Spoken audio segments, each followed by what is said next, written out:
we ya ye bobo se wawen obi gina TV3 so o ka kire nipa na wo se wo na TV company mfo no ko John Mahama ko ka kire nsa aba ne de kom ne abufuo na to ye Kencity Pein na asa ko na do so ka kire nsa te kom ne abufuo so no so ba no anya de kom ne abufuo be sa to ti ano Kencity Pein. We can vote people in and out. Personalities, okay? But my dear, what we need to do in this country is to establish a situation where even if it was the devil who should come and sit on top of us in Ghana, by virtue of certain procedures, certain practices, the devil cannot get away with doing whatever he wants. He would necessarily have to do what the people expect of him. Kencity Pein. So what they are doing, some of us will not keep quiet.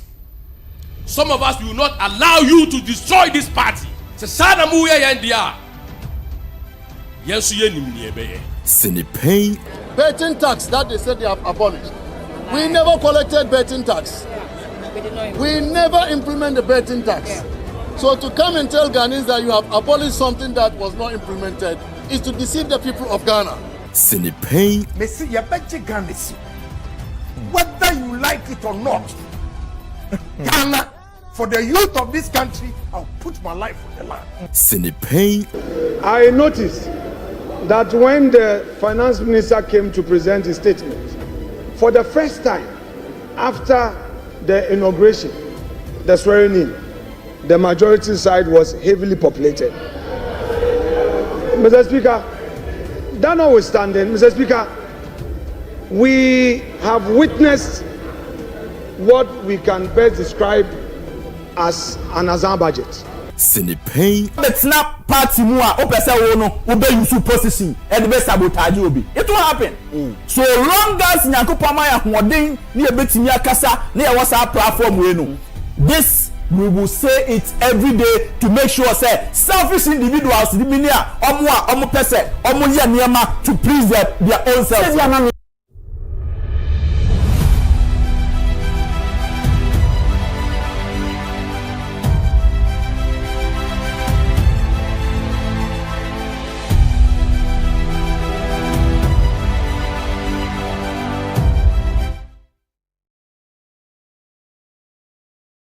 Ebra so se yede sinopɛn dwumedie ede ebra wo baabi a wo bia meka sinopɛn a na wage so ye ka no sɛnea ɛteɛ saa pɛpɛpɛ ɛnɛteɛ ebra so se ye bɔ modern na afei ye gye Ghana boso ye gye wiase nyina eboso ɛtenten fidie so ɛyɛ net 2 TV GH bɔ modern se ubetimi akɔhɔ Facebook ɛna afei YouTube okɔhɔ a onsa betimi akan me patro se uduru abɔ modern se ubetimi ahye Emma afoforo nso so etimi ehun nia ekoso afa no achi no se ekɔ radio so a eye Oman FM me no ekase no so etwegum eye 107.1 and afa Asante Mantemo enso so eye Ash eho enso eye 101.1 90.1 enso eye Nap radio eno ewo asin fosu ene ne mpatem afa se yedu USA mamu a ye wo Kings Jesse Radio eno ewo New Jersey ewo US mine no afi yesan ewo Sources Radio eno so ewo Tottenham ena afi Amansan Radio enso so ewo UK wo mo enyina ema baabi a wo bia ote yenka minim se sabre wa ye krado yenso so ya ye krado sade adwumadie no etie no saa pepepe ye hyase a ye de editorial no ebebrew afi ebre so a Albert Asmani ba be kame ho na ya de Ghana nkomo enso so e de abrew na enne the big interview no enso so e ba so ya enne no enyasem koto akra Dr. China NPP amayokuo no efoto samfo enne yene no esinkonwa na fe yemienu ya bono benkum nifa kakra saa na ebre so a ye bie kwamu ama won so so odode e be ka ho ti ubetimi akọ Facebook and afa YouTube na ode o comment ede afa ho ede aba enkoma ye bedi wa ha no bomoden kọ ho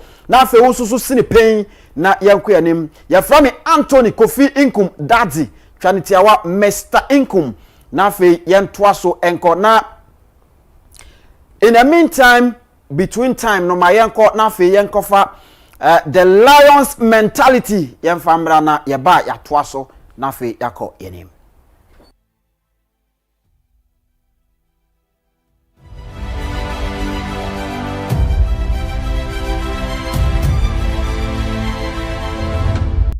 Osho said the greatest fear in the world is the opinion of others. And the moment you're unafraid of the crowd, you are no longer a sheep. You become a lion. A great roar arises in your heart, the roar of freedom. Sheep have no freedom. The sheep live with fear and uncertainty every day. A sheep never leads, a lion never follows. A lion is in complete control of his or her life. The lion does not accept scraps and does not get told what to do or where to go. The lion goes about his business fearlessly and with extreme competence. You will never lead a lion to the slaughterhouse. They will lead you. The lion is the king of the jungle. And it's not because the lion is the biggest. It's not because the lion is the fastest. It's not because the lion is blessed with any great advantage over other animals. It's the mentality of the lion that makes the lion the king of the jungle. What is the lion mentality? Fearless courage. Bravery is a key trait of the lion. The lion will never surrender. The lion will never lie down and die, not even if surrounded by 10 hyenas. The fight is never over until it's over. Maybe you're not surrounded by hyenas. Maybe you're just buried by bills. Maybe you need to stand up for something you believe in that no one around you agrees with. Do not give up. Do not give in. Be fearless in going after what you really want in your life. Maybe you've been at it for years and nothing has worked yet. Maybe you're tired of hunting your goals and seeing no rewards. Do not give up. You must keep fighting. You have no guarantee of success if you keep going, but you do have possibility. There is a chance. The only guarantee comes with quitting, and that is the guarantee of missing out on the life you really want. Keep fighting for the life you must have, regardless of the hyenas. No surrender.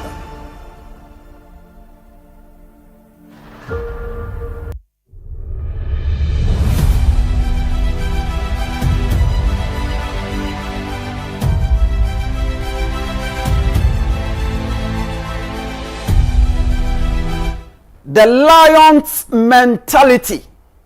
The lion's mentality. Adwenya dani den na ye nipa na wo wi ase esese unya. Esese wo gi wankasa hudi. Enam say lion ne gi ne hudi ntino all the time the lion is ready. No matter whatever situation, the lion is all the time ready. Iwiase na wo no, if you have built your capacity, you are always ready. Build your capacity. That is the most important thing. So we nipa na wa asase so a, do not always think about the link. Don't always think about the link that you are supposed to get. The link that you are supposed to, get connected to the next level. But think about you building your capacity. After you have built your capacity, definitely or automatically, you will begin to believe in yourself. You will begin to believe in what you have. You will begin to believe in what you all the time has to offer. That is the lion mentality. Dani nyina no debia ya meka se omanya yetimu no debia na bibia ayebasa. And it looks as if say ye man nipa bi kwan enwo di yanim whereby womo enye prepared, whereby womo enye ready. They do not have the lion mentality. Baby wiase nyina ekeka kono, you need to adapt the lion mentality. Enye sa wote wona abuo bi acheware. Se wa ma wani amre no ammo ho so a wote ho ana abuo bi acheware. And that has been the main reason why here lion has never been consumed Nobody can ever, no animal can ever consume the lion.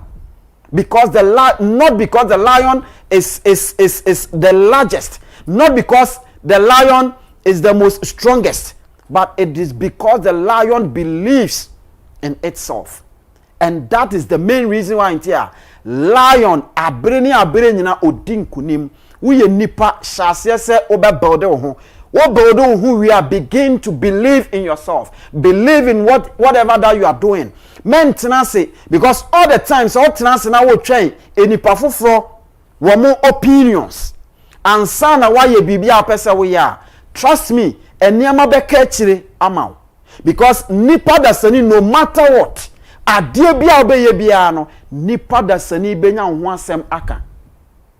But se one kasa unim nia wo ye, one kasa o prepare wo for nia wo ye, one kasa wakika wo ho abom for nia wo ye a enkofo opinions will never change your mind. It will never change whatever that you want to do. It is about time you see someone who Russia president said just like a lion. The man is ever ready. The man is ever ready. No matter what comes before him, he is ever ready to move. And so therefore, you're defeating it all the time. I mean, he's a winner at all time. It is how you nipa na wo wiase a ne asesa odi show trim ne say what build your capacity and know your one. They are tosumienu, you believe in what you have. Until the moment ubetimi aya saade and pepepe automatically you are winning. You are winning, and that's all. The lion's mentality.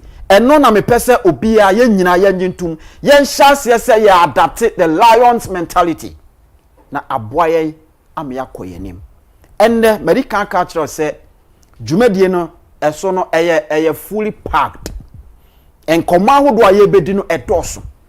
Very soon me nua Albert Asmani be join me wa na fe ye de Ghana nkomo e de abrew na menim sane amate no nso wate na menim sane amahunu onso so ahu say His Excellency President John Dramani Mahama ni ayetete ni ayede ani ahunu e won krata so ya ye betimi edi ho adanse ene se petitions mako miensa ena ye kasa sesei aba bedru nanim na ebedru nanim no ano no nso so pushi e de akwa the Council of States empenifo ya wo mutu aban fo no wo de akwa wo mu se wo mo enye hwehwemu wo mo enkan wo mo hwe ne akonyina na afi wo mo entu ne fo na petition aye kan wa asem ni nyina no eye se ye maame eye Chief Justice Sophia Araba Tokonu yempam no. It is a petition na aba no hwan ena de baaye se himfa ene free ye bedi ho enkomo e wa ha na yakoyanim na eno akini me no ekasa sesei oswafa wo he information so ye kasa sesei communications rather me no ekasa sesei ye Sam George ye say enipa wa pam wo mu no afri adwuma mu no wo mo dɔɔso kyɛn wɔ twen mu wi Ghana Post wa pam nipa bebre afri hɔ na ne nyina no hemfa na free baabi afri baa de bedi ho nkomo e wa ha enen yewura oseiche mensa bonsu opani Ghana 43 ehwe ni mu se ekwan a wode NPP amanyoko afa so se yenkonkɔ ye research ana yenkonkɔ corporate report bi mfamra enhwe se dienti na santefo anto aba na ade ne baaye a no opani ni de akoto abonten na ebirum susu se watɔn party no e de ama amanyoko ahodo ne competitors watɔn party no e de ama wo mo na ebirum asem o mo kan se ebeya anka yemfa NPP emra no entansa emmo no enti nke bia yen suspend no ana na yebesi ensi eno eye nkomo a yebedi hu enkomo enso so ewa ha. And then as usual the big interview is also coming on. Enti enne yene Dr. Charles Dwamena. Dr. Charles Dwamena ono ane yene no bedi nkomo ewa ha. Na yebone mrane efe no Dr. China. Yene no bedi nkomo ewa ha. Na afei yahwe ensema hodo a epiepie enkomo hodo a ekoso Ghana ha. Wamu fi aban mu eniama ekoso ene ade nyina no ye bedi hu nkomo e ofiduem ha ema bibia aye kama enti madikan aka tro se bomode se obehase na o comment no ko Facebook a eye Net2 TV GH sanso so ana oko YouTube nso so a eno nso so sa Net2 TV GH me pa cho oduru ho a me share button no na share so that afofro nso so betimi enya nkomo ni bi ahwe enso so atie na omahu senia eko ye fra me Mr Income me ene wochia me Albert Asmani enche bia obejoin me na afi yetimi edi nkomo akoyanim maka cho se on your text messages and afi WhatsApp messages no so no number wo de be fa so no eye 0240 55 0899 0240 55 0899 eho ana wode wo messages ahodo no nso ede ebefa enti bomode se obehase na watimi apiepia de aba na yewura Sam George nkoma na America no nso so ye behwe se empenifo ahodo a wo mo ewo communication committee no so ewo mrahye bedwefie no so no ye behwe na afi ye ni ebinum akasa ne ahwese eduru wo manim na eduru ho a what is the way forward ye betena sia ye hwe han ema NDC amanyokuo sabe eteki Ghana to different direction and answer there no person o mo kire ya wo mo epam Ghana for mafra adwumam benkum nifa asif se wo mo nya Ghana for asif se sabe wo mo no enyo oman mu an wo mu efire asif se wo mo nya Ghana for ma asif se sabe oman mu no ye ka Ghana for a wonom enka ho all because NPP aban ene fa wo mo adwuma mu nti pamo an ye pam wo mo and Ghana man pani John Dramani Mahama opani ti wa wohwe ema saa neman ekoso ote ho a wohwe ema saa neman ekoso madwene ho a me hunu ne nti a eko ne saa ne nyina no kan komo ho a yebedi na afei yakoya nim ama bibia aye kama enti ye twa ye ho aba ye ba Albert Asmani aye ready obejoin me na afei ye de Ghana nkomo ye de abrel na ya to aso akoya nim efiri sabre kosise no nan ebebo ye ne wa na ekọ ye pia ne benkum ni fa sa pepe an ye de ekọ ye frame Mr Income twame me ba sisi a na ya to aso with Ghana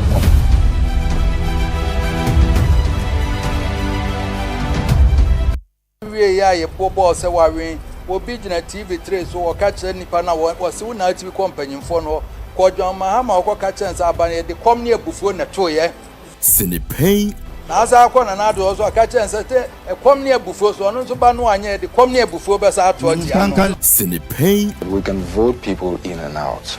Personalities, okay?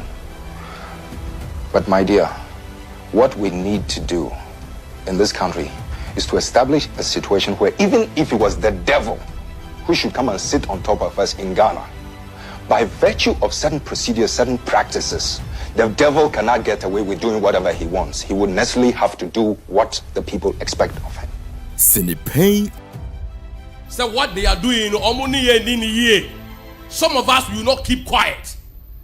Some of us will not allow you to destroy this party.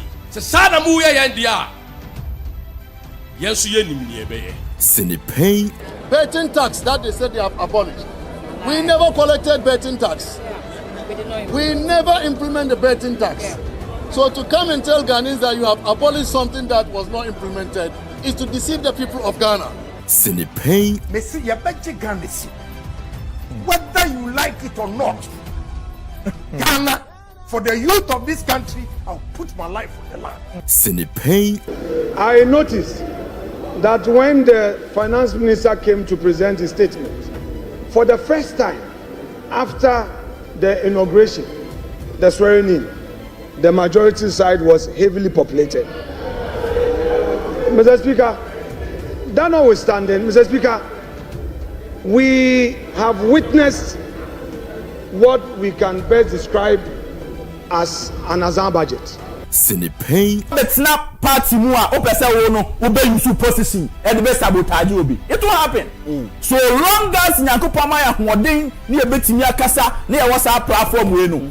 This we will say it every day to make sure say selfish individuals the minia omo pese omo ye niema to please their own selves.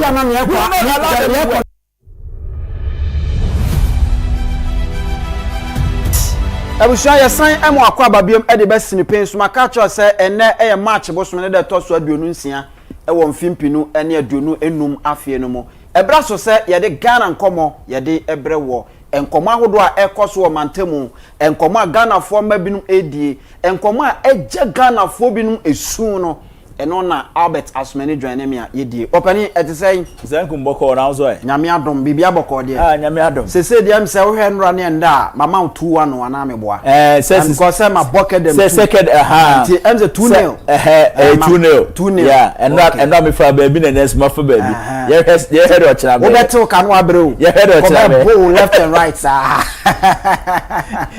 all right opani se when bibia nom oh kakra ejawom kakra bibia Jetuato why you ready yentu bibia kama etia mo join yen Facebook makatro say udu ha no amia share button no wa share YouTube nso so udu ha no amia share button no wa share ma foforo nso so nya bi hwe na afa yanku ya ne nyina ye kekere oman ne ameye ne awobeye ene be ma Ghana akonanim opani ma men sha sem free we nra enkomo a yanka bi anhyem ye wo hwa ba ye ene se President John Dramani Mahama say your petition 3 consecutive times. Yeah. Say ye mame ye Araba Tokonu Chief Justice on pamunu mfia konwa so. Yeah. Me no ekasa say wo say enkomo no ewo Council of State ensem say wo mo enhwe no mu ntunufo. Enkomo we wote ye no ofa ne sen. Misakum mame nchia tie for na obi a ohwen na menka se enwa me so anadwunu mo ho na mete we na me who statement na omo issue no na unse eba ne say a mete no I was wondering petition 3 ni nyina time be na President Mahama receive here na e dey na wom na I was curious but said the nyina enim no Ghana ha obi ani ho a oso semra ana ye nyina ye wo emra aye di adwuma e wo Ghana ha obi a hyemra se ene President Mahama ote akonwa su yi constitution na gasa kire se oye odi dwuma bi na ensese enso obi ani ana sese se yi ne fi akonwa so a emra wo ho a constitution na gasa so a kire se ye den ye mfa ne mfa samra ne de anya adwuma Ghana ha da oh it depends you know se wo emra na se enkrofo a asem be ba na ogitum se sa na se ye na se parliament impeach no start process no na se number is on your nipa na they call the side it's possible say we try adwuma but there ha no akoye bibia ho say apart from the 8th parliament ye twamu a ye kunya 137 na independent candidate ba ko pena edan temo no yenya mampani bia waba abedi Ghana kunya our minority in parliament da what I say and say when you the numbers on your side our parliament and I say nyame amoa na win presidency no na ukunya minority na say the majority no numbers need to kickstart those impeachment process against you a bit me how enti meeting Chief Justice the no na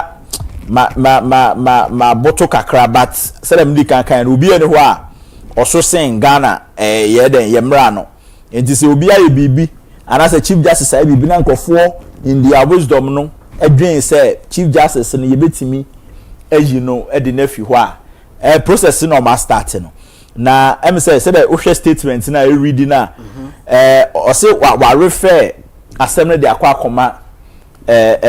council of state na ni nyina ne obampani yes ade under article 146 of the 1992 constitution na article 146 no e ka about kwan e fa so yi chief justice and I say justices of the superior court and I say tribunals no efi ho na mame read kakra bi wo article 146 no ho na afi entwas was one a justice of the superior court or chairman of the regional tribunal shall not be removed from office except for stated misbehavior or incompetence or on grounds of inability to perform the functions of his office arising from infirmity of the body or mind.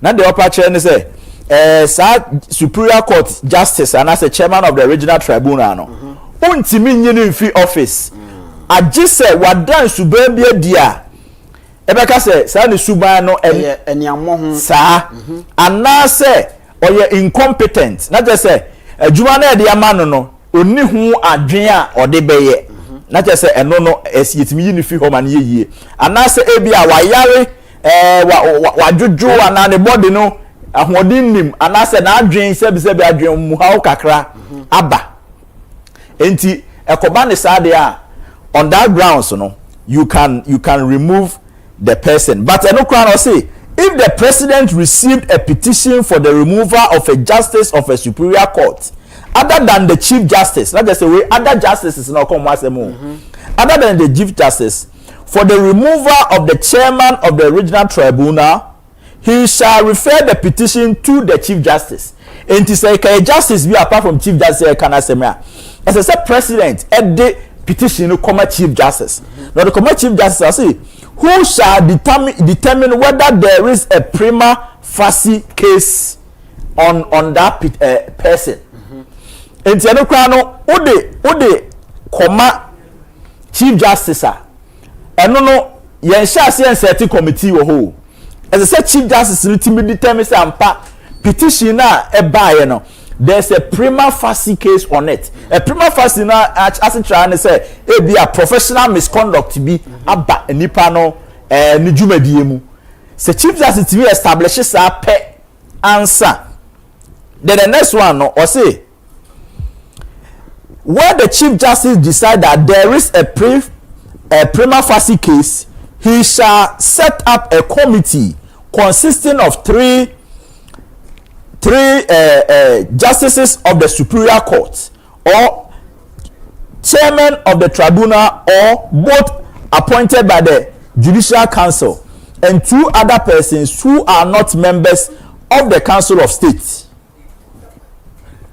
And to say yeah sanyema we nyina wie no na chief justice no atimi I establish say enetie no answer na ya set up committee to sit on the case but fast forward young petition for the removal article 146 no where there's a petition to remove the chief justice or say where the petition is for the removal of the chief justice the president shall acting in consultation with the council of state appoint a committee consisting of two judges of the Supreme Court, one of whom shall be appointed chairman by the president, and three other persons who are not members of the Council of State, nor members of Parliament, nor lawyers.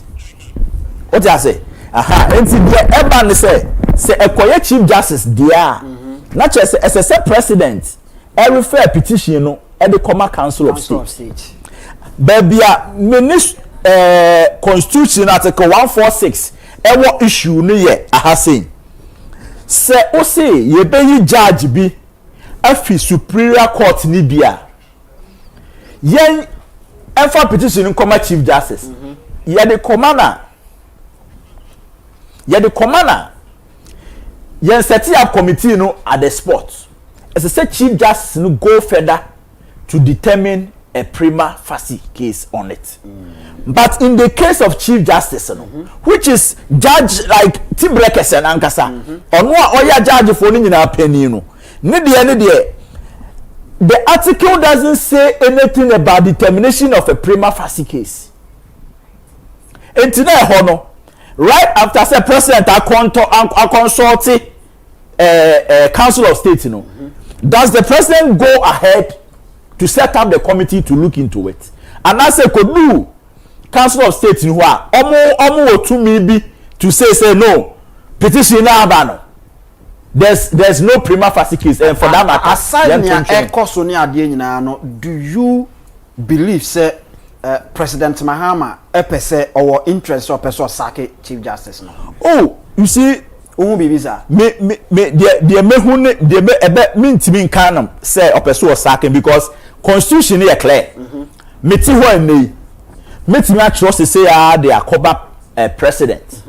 A petition say me per se ye Chief Justice and any other judge of the Superior Court if you constitutional president the president has no room here under Article 146. No, but for me so me who say onya interested and can be reject. There be tio data make say on to me reject say constitution dey bog down a hobra no and my president ne kwan ba bia say ye de petition brewa you see with discretion reject it. Or say where the petition is for the removal of the Chief Justice, the president shall in constitution and I say in Emrano you can shall you say want to mean ka say senka president reject and go back say by the president's discretion. But here he doesn't have that room to exercise his discretion on the matter. It was say the president shall, in acting in consultation with the Council of State, appoint a committee. It's about saying, who the Council of baby, I'm a problem. I'm a war between the removal of the Superior Court justices and the Chief Justice. Then they say Superior Court justice in the Constitution. They say the Chief Justice shall determine a prima facie case before they set a committee. But when it comes to the Chief Justice in India, the determination of a prima facie case is silent. For that matter, that means President will receive petition at any point in time, consult the Council of State, and start forming the committee. And do you think, sir, as some mind, say political party be take you over and there no so no because be on campaign platforms we heard some NDC people are more they were attributing say Omoba Chief Justice and in fact ne binum kra can say your friend is saying this Electoral Commission chairperson no or no kra na your target any there and baby I can do you think say as on mind there na person who say baby ye pushing niama there kon say ya ban take you over and there automatically just see it me baby nipa kese be free small bia say yes indeed abane take you over. Say Mr. Nkum the issue ne say na me di kan na me kan no ye hwe ye Ghana Hayat here. Emi say ye ni minim empanimfo a omo ye beto wom no if there's a history like that. But till date me for the Fourth Republic me who Chief Justice bia ye de petition saying ayi na fi office da. Yeah, me who be that. It is a basa na in this case I feel say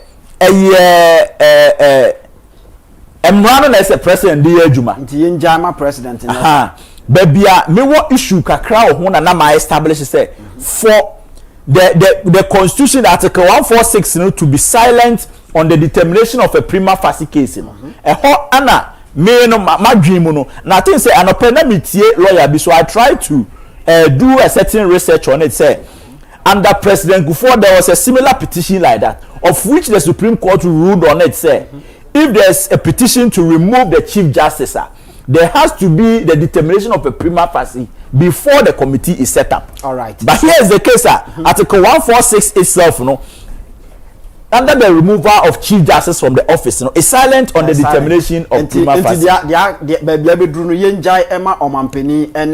Council of State. Anna, here's the case, Council of State, intimate share Omampeni. Or so be consulting. After some consulting, we now my advisor, Omampeni plan already, or befa. All right.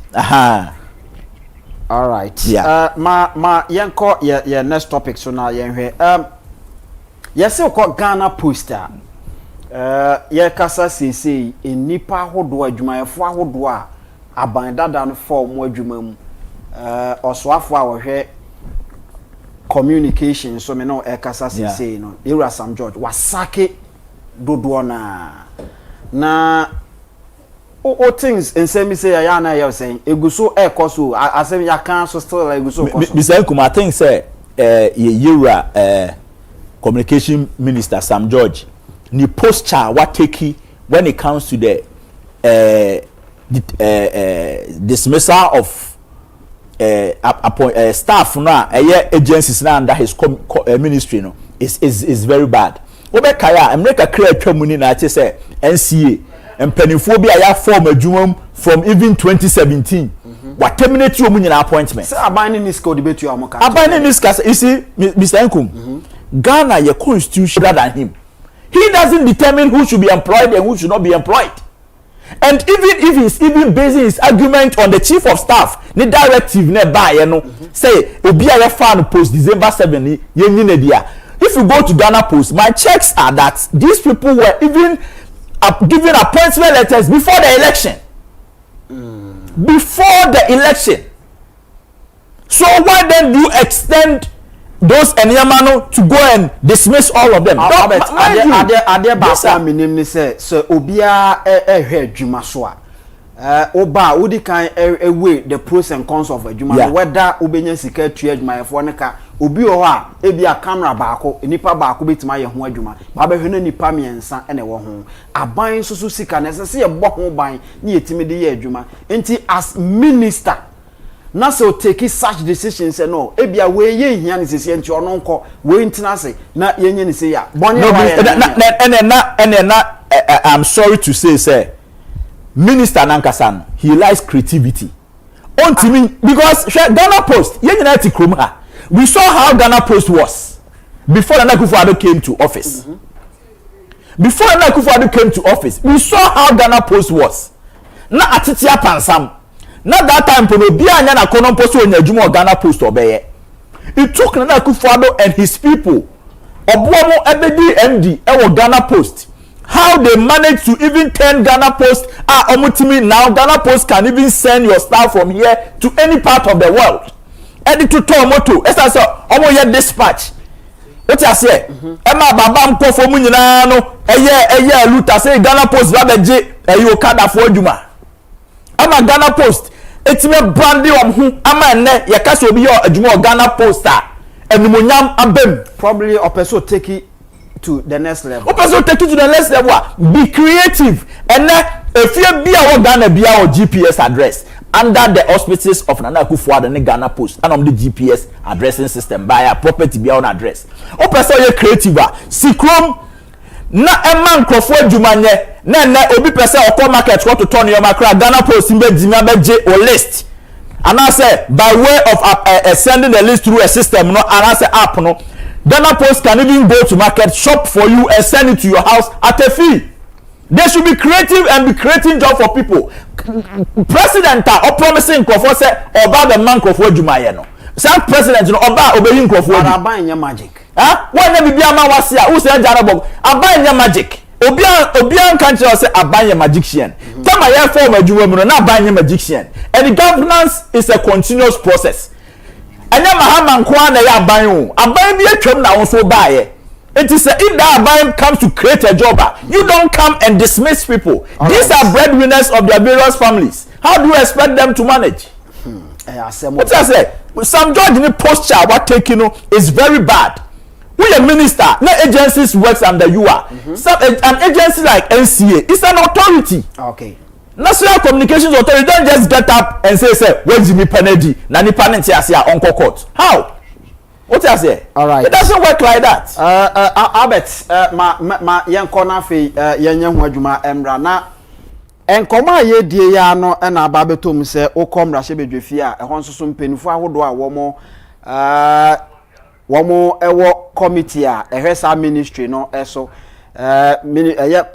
communications committee no pani ba kwa wowom empraye so MP yewura OPK ewa ahoma ne so nti ma yehwe ne ye no endi hu nkomo na yehwe se ebedu omanimu a na enkomo ben wo mu di afa ho opani wotemenka yamo ha ade ba sinipe adwumadi so Yeso menua bibi aboko de me ho ye bebre menua sinipen obi o ye sinipen adwumadi de na kese de din de sinipen me sinipen abusa se da ben na beba me yatena ha di nkomo oh mi sinipen aka kire se onto san frame me da obeton san frame all right eti ma yeni kan ena wase se wanya adaje se uni eba bedi nkomo na enkomo ekoso e Ghana Post no aba bedroom anim as committee na anamon ben ena mutu afa ho di afa Ghana for man ho yo de din kan me da wase bebre se wo mam ya kwanya no se nsemu abeto dwa no me nchekire mo ema ya mafo de din kan nsemu abeto dwa no ye nsemu a sebio entweye nsemu a embo man nsemu a sebio obia ya mane tumi Ghana for the tumi ahye ne nsa na o ya mane ni atra ni nto ene se Ghana for legitimately ya form adwumam ebi as far back as 2017 ene minister etimi decide say or not the necessary character say eyi nipa na di without recourse to the very laws are so in gidi say enya de o say etimi so o ye kane NCA form penifo a oyi omodi ebi wo ha employment and employment since 2017 ebi o June 2017 ebi July 2017 for buy no see employment during NPP time no also wo nyina nkoro mo nkotena fie without giving them any reason.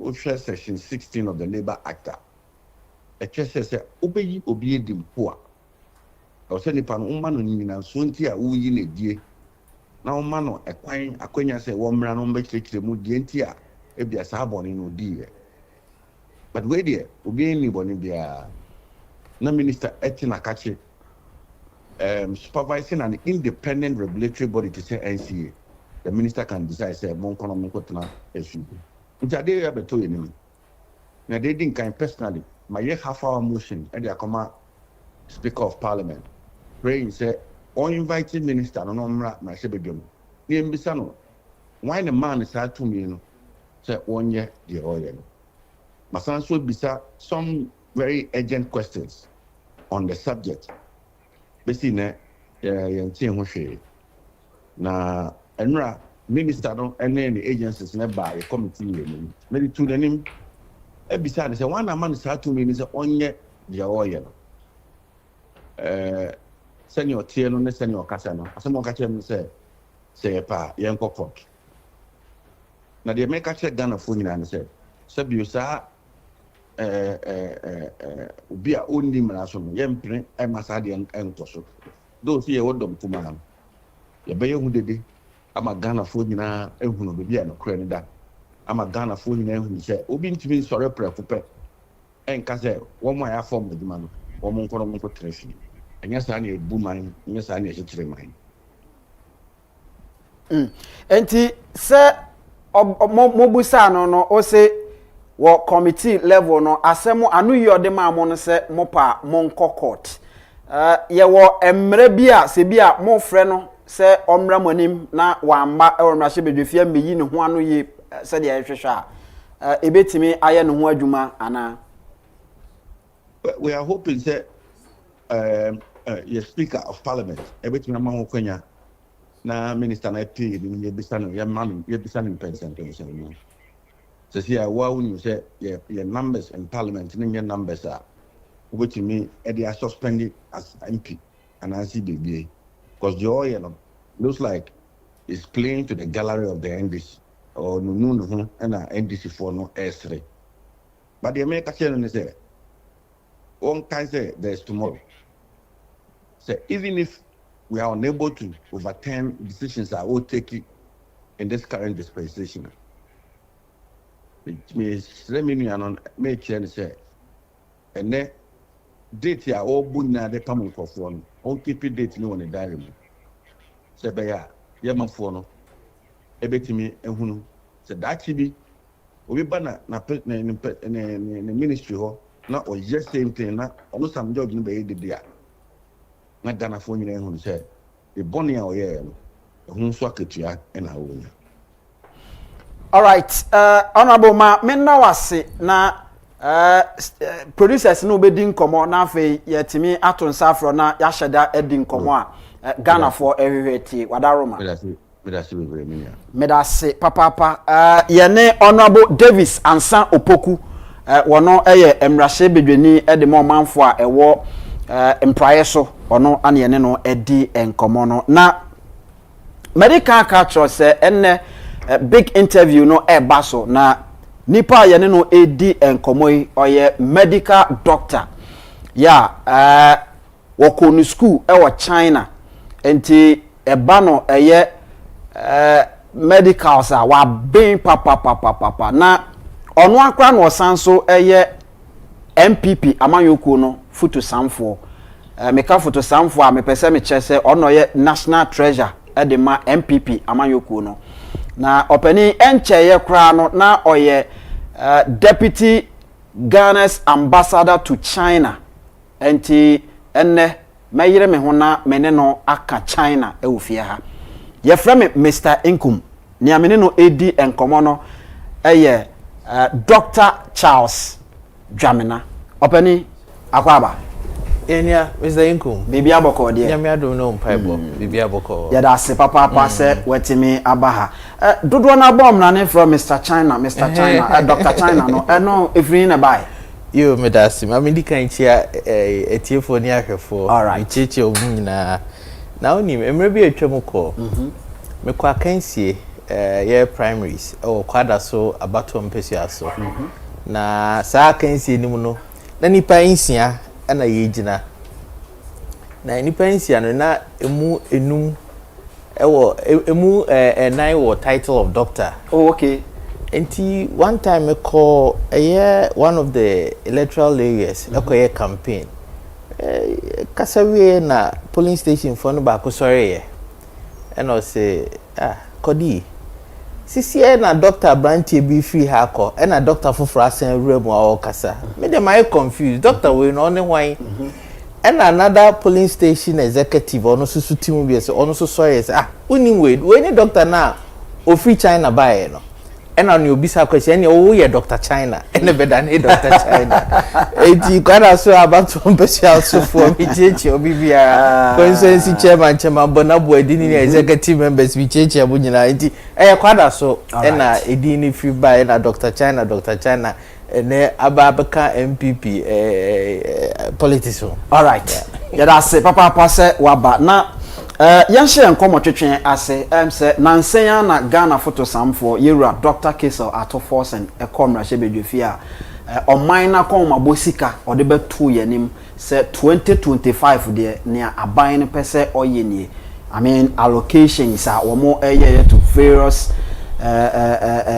sectors yeah me no ekasa se so komra shebedwefi omo ahase a omo debate say omo gitumu a eno na eba be ye adwuma e Ghana meaning say would we near the actually so far with general overview at say right me that say nidi kan my Ghana it is nkra na ye man enti abrebia no me as an individual me empire ne say at any given point in time near ye dey mind be shene nsa so hwe so bia no da me bom empire me kaisa for no se ne be ya oman no engine sim e so managing sim a e kan nyina enti ene nipa no oimbo no homode nkra onkrokro musa kopem mra ebesan to abana nia obetumi aye na ba be fire enti on that score no mebo omabaso say at least omotumi present bibi nkoman present omotumi present kra nke be different matter altogether. Now we share the general outlook now me de me hu ni say broni say it's a bit evasive. I don't know say I can try but the details you know which we often say the evil is often in the details you know and you're missing because social more programs and policies are more campaign but near di mo akotinu ba kopa a 24-hour economy which by all indications I mean amaya hodro so you see how economic activities run 24 hours at eboa baby wo ha wo kwa anaju 2 am utumi bowra baby a obetumi aye o transaction bia o bia John Dramani Mahama 24-hour economy enkaya dia ebebo oman no se yetumi ye ya nemom wo hwe budget e yom de koye ya adekro na omugina so bo hu dawura Ghana for dodo no gitu mu to abama wo no details na scanty afi ni etete ese o ye beba dapi na se ese agrobe so efia no pa na nya sa ne ka no na ayi susu ba na franka esisu anintinka wa first budget a wo de asa wo administration na nko ye clear na do danko akufo-addo mampani dada o se wa homegie mu enam se na free SHS eya dia esombo maninti no oba na o make ni clear through the first budget statement na ampanyampa that very year na first batch edishase entino there was no ambiguity about that and one of my greatest concerns in budget yomaye if it say you present it you debate you approve via echine bi no want me holding no accountable chere so because na say budget amedi adwuma de ba mra se bedwam mo na mo approve ma me na me de adwuma ntine mo approve ma me no me de adwuma mo ntwen afefofo na me de aba afefofo na me de aba ye ne beti na mfie na ya so enti at the pa ebebo man ni nyina de me as an individual me support it but ne ye mu no e was here ye in such a way ebe benefit obia o kan bibi say agrobe so a ifia nopa enti se wo he budget na e kire wo say aban no direction na wo no ontimi nye bibia wo si pensa ne kire me ne say idea no wo ho but maybe omo lack technical know how eno ena ma me ka say wo hwe NDC emema wo mo ewumi wo mo lack technical know how winia adin de ne kana emre since obeye obetumi aka ne de on campaign trail obetumi aka ne obeka bia but they do say ye na ye nhwa is a different ball game altogether because the campaign trail omo officers ben one tis omo kan your friends in 24-hour obia can be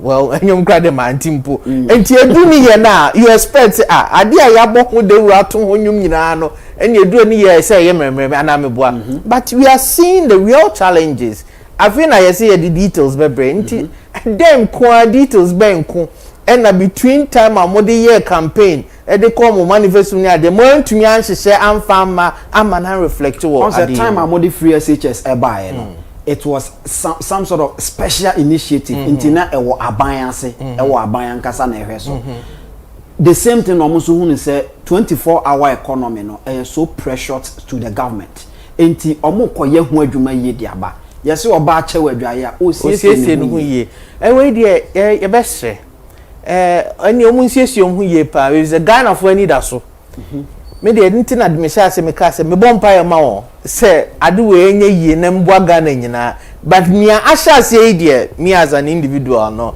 amama twe me che akwa akiri kakra every say ya nhwe ye a e dey propaganda sa na agegu but e ya dia etumi ba na ba ye a e be cause in fact to hwe mo kra na in reality no aban atwa mo dada under some of the programs and Nana Akufo-Addo de buy na Dr. Baumia spearhead no it was in line with 24-hour economy. If it says if you have services bana mo buy na mo ka say there's nothing like 24-hour economy. No, tie. Entiana o ka say na mo say I mean training mentiase Mr. Inkum. Yes boss. Mr. Inkum. Yes boss. Say okof kane oko passport na agi say wako passport office wako so de mame passport to credit wechi mame famra form kan no pese okotua light bill or okoto electricity aje se okọ ECG kan na vendors credit no aje se wako ECG odo eyako wako akotua eye working hours pe and this a pa hone o light duma asemaba just a service no a close and I the vendors buy vendors na bi mu ye adwuma kwa anwumre enti ene ECG office no okọ vendor obenya and I digitizing no say wutu fear so we like to do 10 p.m. Enya afi na odun say good ti bue eye anu afa telephone pa wabo eko eye service eye available 24 hours anameboa and it is a service impact on the economy anameboa so in effect that service na eboa me economy na grow eboa me economy na tumpon it's available 24 hours aboa emanwumadie bebree atumi akonkan aboa economy na atumi a expand enti on that score no share services bebree ba digitization buy na nado danko akufa no Dr. Baumia aban ye pushi ya ba so no dodo na a lay foundation no enti se ne obi aba no so obeye no full scale program promote ama more services aba more sectors about Bekanwa. It can only be good for the country and not bad. Monstro say NDC will take over power no. Ebe dia ma mo say mo besan about power. Oh Debbie. We are say we titire bibrim ha. The most enlightened voters, group of voters in Ghana. If the Ghanaian voters, you be show di ensem no beka, obeto nyom, obeye ni obeye nyina na edu dana. You bet you are dream. Enti Ghana for a share near agrona shasye. And I make us a go ya shasye dear enko yesa. But your bumpire say at least me engine gu enko kakra enko si. E mane swa minim Ghana for betumi enhu the difference. If it's a Ghana for do na shasye su. Share yesi ye ba be create employment. Ye ba be fa nipa dodo.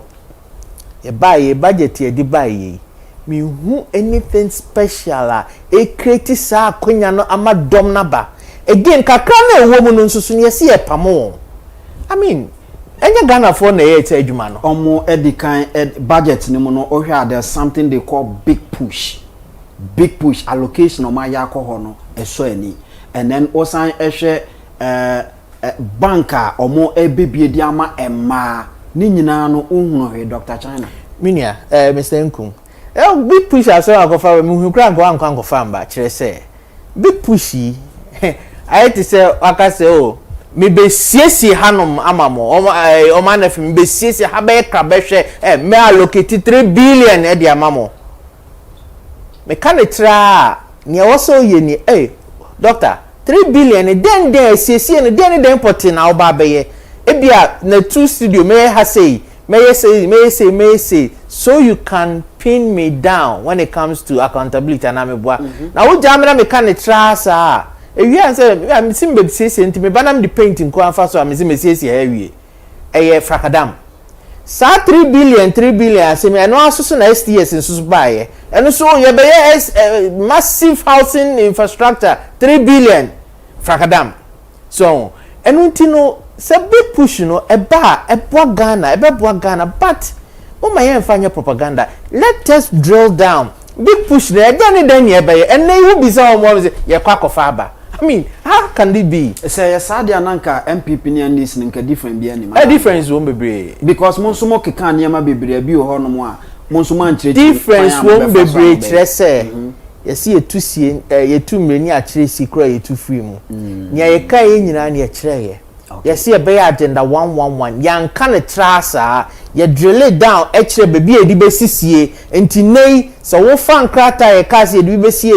besi ha na wo check ya wotumu se ye ka se aha edi besi ye ka se for ukro edi besi e wo ha na eni ho so it helps in transparency and accountability but ye ka se ye agenda 111 na ye janet trasa yan che bebi edi besi yan che bebi ye eni bebi ya e ba se ye se ye enya ye ni oman ha na ebi mkoye green book na nyina ukọ ni o green book ma non existing because we don't go the extra mile to put in place measures to me holding people accountable. Accountability is very, very important. One year accountable, we buy any trust, bia candinino, I didn't put one in the boni, but leeway na down into Nanko for home at the yen year somewhere.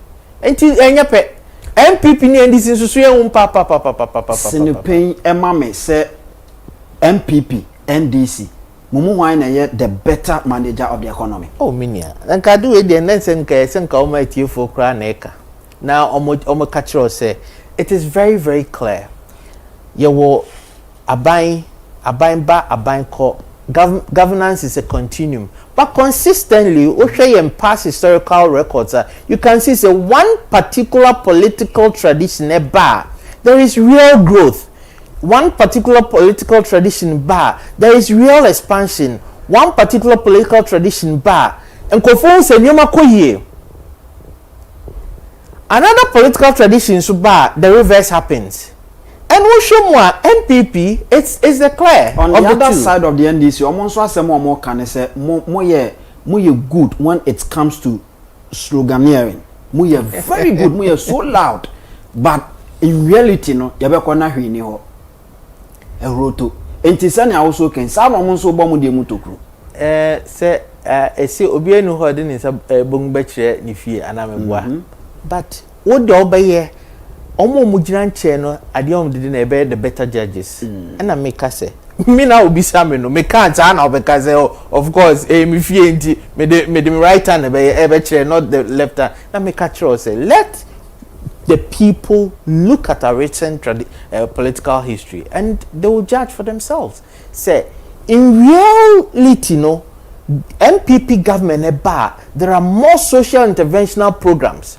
On my peninku for Pein so free maternal health care Nanka ye kapanka Ghana hano social democrats and kanya NPP NDC. Na omo siese omo no mo ye socialist yes I don't know. They do nothing about that. Yeah, bani shisha omo ba no ma behwete. Ye bani shisha omo ba no ma behwete. Ye bani shisha no ba no ma behwete. That tells you clearly say a particular political tradition ade sin the other one.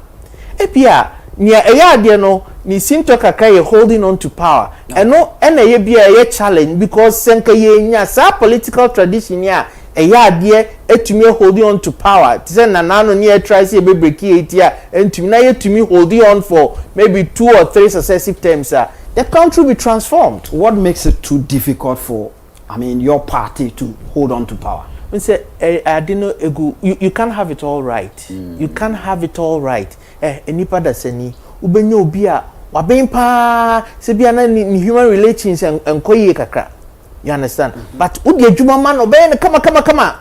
There are people I will call them tech jacks and as omo there or the computer ho ya did adibia no ho de man on to me obey ne kama obey excellently well.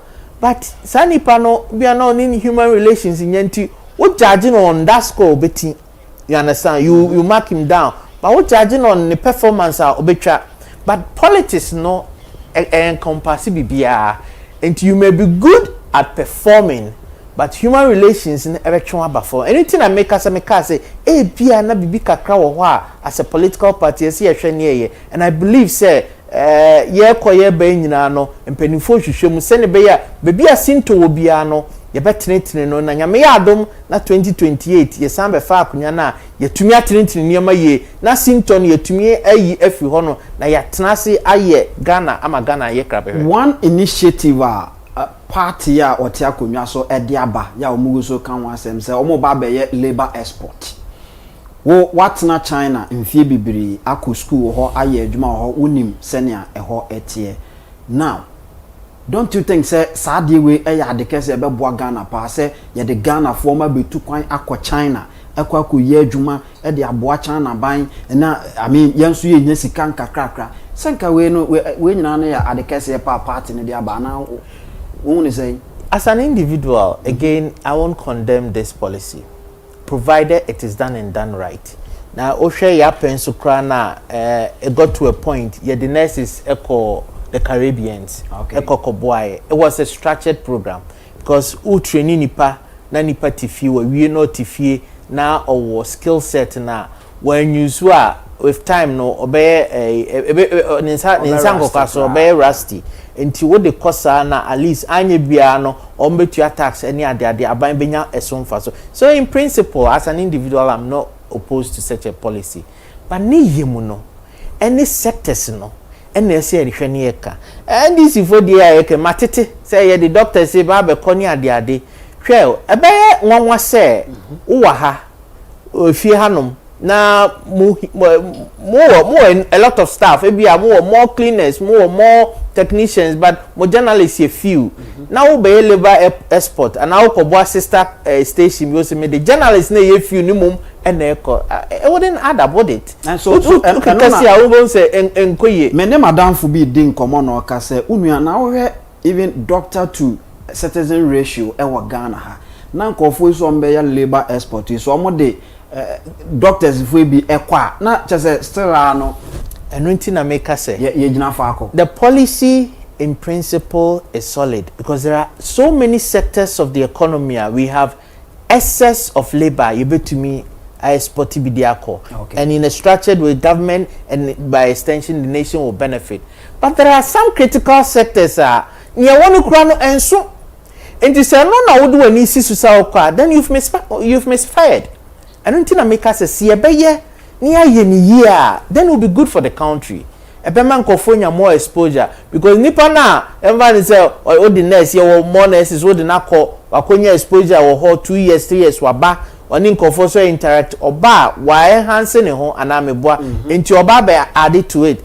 But you don't do that when there is a shortage. Now Africa kana wo na ide hwe Ghana man o de kona Ghana man e ba be abidia bobo na asem to ya na ewe. On the contrary, no, I believe say sectors be or kakra bam dada eye no nya aka no yan complete be say hospital projects here at various stages of completion e be o cry we aka generator ni ade be ye tumi bomodian na buy or TCC say or complete here we can put these facilities to use. We can bring healthcare closer to the doorstep of the people. Just as the former president Nabai nya say ni so ade huno that big initiative of putting up 111 hospital. Sa ebeboa amagana ko. Labor export I'm not opposed to it. All right. Yeah comparison kakra na yenhwe say what na China che unim China for senior omo mukuto omo nsa no adwuma edoso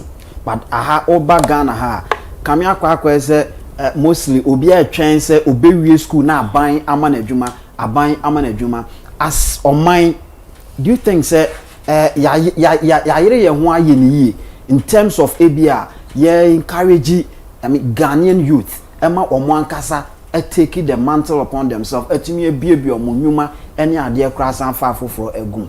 But as Mr. Nkum, I think say in this particular area in the Akabi, Mekai time na your China, and I may serve as deputy head of mission. Mene ambassador Edward Wati, no ambassador, na me na BDH. Na you who say Ghana for be at that time Ghanaians are over 6,000. Over 6,000 Ghanaians. Almost Ghanaians in general they know over 40,000 level. Na dudwana no omo boanko kofo ba beton yoma o China no ma bo omo nom de call omo ni nkonesin bebi a enoma no papa wo bebi a ne boafo ni ade enti they had the experience and the exposure. Okay. Enti Ghana for iso ba no ma beton no mo de aba o ma shipo aba Ghana. So we sat down and said that be I was say ye manko foi ehu more than what it is here. Ti ye sha says here programs be a entrepreneurship forum. The Ghana for iba near momo training at say adibia ye no China here in stages sempoboa na we are in stages ye wo stage a ye twa leader no stage a ye pattern no stage a ye so stage a ye kekambom stage a ye lesson stage a ye final we near polish it about 4-5 stages enunti no sempoboa na obo manko for beton na sempoboa na Ghana ni ufi Ghana ba be free hakwa you may not be able to do all but at least share stages no chain no emu de he na obetumi aye last but 2 no na obetumi aye say ya yi twa leader na ye bibia we na wo pam na obetumi aye na wa pe ho machine oba now the machine ko so that this time around won go for complete shoe no obefa leather ye twitwa anyway na twitwa now the buy now so wato machine nti no wa ba be complete wa ha o complete no ha your product will qualify for export to other West African countries and NNA by extension other African countries. Yes, I sending for kind na a lot of them bought into it and these are major manufacturing entities. And you know, we share near a tier or China home now. A lot of emphasis is put on productivity, manufacturing, being your own entrepreneur. Economy is so big, even in Ghana, say, baby biara, you can plot in. Now I can say, okay, this is the area I want to be. But what this side is a hana opeso yen, one tina wasa, utu wana mo, epe honim die, epe huaka die, na watu mi die, oh yeah, anya watu mi fani pa 10, 20, 30, obisufa, gradually, we will be able to beat this canker of unemployment. A bebwa economy is stable because woyen pobwana woyen wahana quality ne kosrono, you will now be able to send some to Liberia, to Ivory Coast, to Burkina, to $1 dollars foreign exchange in a year. And tin na make us say honor their kakakra because yama government sector now is so lucrative say obia we are opeduma obabotai yama no office air condition room obia ampanya obebre obia ampanya obeye adwumaden kakra na okwa because manufacturing or entrepreneurship in general is difficult. It is very, very difficult to start. But nyame wadom now to me starting establish here. It is the most sustainable way for you as an individual and also for the country. Now, talking about productivity. These things are gonna catch in terms of productivity, because even aban adwuma for ahodo okra no, I understand say mostly aban adwuma for ye the oil sika na editua omoka ene ade, but nia omo ye nankasa ntimi mfa sika emma me emfa entua as we normally services nkwan ye they provide wa ha. In terms of productivity no ya ka echire kakra achia oni me ya adwene achia nso embuye chire say there is still the room for us to catch up. There is still the room for us to in fact move ahead. One district, one factory, that was the concept. And by and large, I started and I say I kick-started that spirit of entrepreneurship in Ghanaians. Now, Osha, she say Ghana ma, Ubu horse, medium person me year toothpick. Was young who named dear, one prayer, quack or machine diaba. They say Ubakono, toothpick and anki a carefree China bano. No be yebi wagana hano or tonka kranka kra. These days, take away paxi, kanene cranning in aba. Ubakono no be ye. And these are now a lot of small production entities. Baby, you do ni say, a buyer say wabe, or ben make sure say, sa phone in an ya best so massing.